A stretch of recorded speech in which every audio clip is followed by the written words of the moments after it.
दोस्तों, दूध है हमारे इंडिया की बहुत फेवरेट फूड। पर दूध का एक बात आपको मालूम है कि नहीं मालूम है, दूध बच्चे तो खा लेते हैं पर जो 30 साल के बाद के लोग होते हैं उनको दूध टॉलरेट नहीं होता है।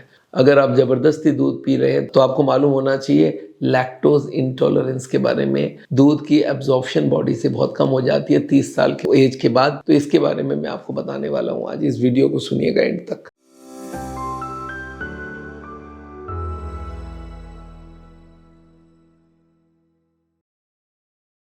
दोस्तों, मिल्क यानी कि दूध इंडिया की पेट फूड है। बच्चे से बूढ़े तक सब कोई दूध पीना चाहते हैं, पर दूध में एक नुकसान है कि दूध में कोलेस्ट्रॉल बहुत होता है। इसलिए दूध जब भी पिए उससे कोलेस्ट्रॉल निकाल के पिया जाए। कोलेस्ट्रॉल और फैट दोनों दूध में होती है।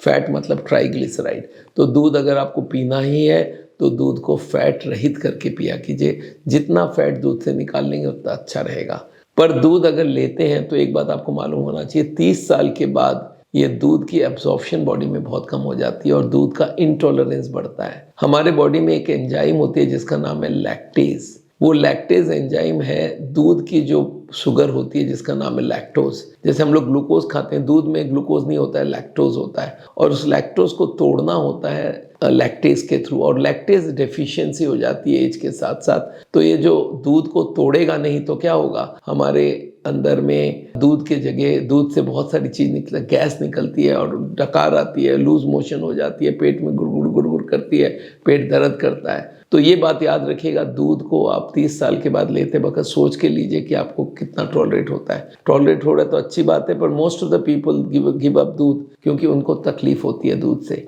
अच्छा, याद रखिएगा 30 साल के बाद कैल्शियम की एब्जॉर्प्शन भी कम हो जाती है।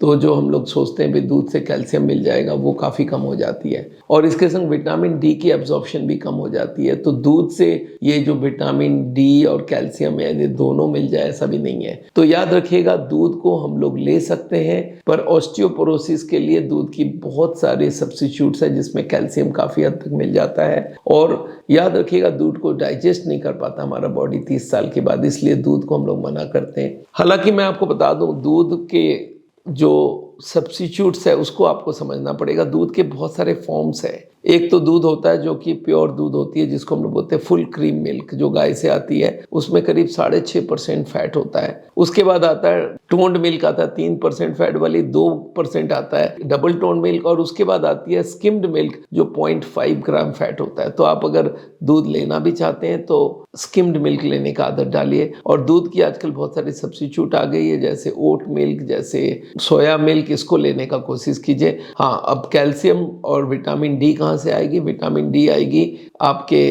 सन से। तो सूरज में अगर आप 15 मिनट भी आप सूर्य के ऊपर रह सकते हैं। आजकल सब कोई घर के अंदर रहते हैं, अगर सूर्य का एक्सपोजर 15 मिनट का भी कर लेते हैं पूरे दिन में तो आपको विटामिन डी बन जाती है।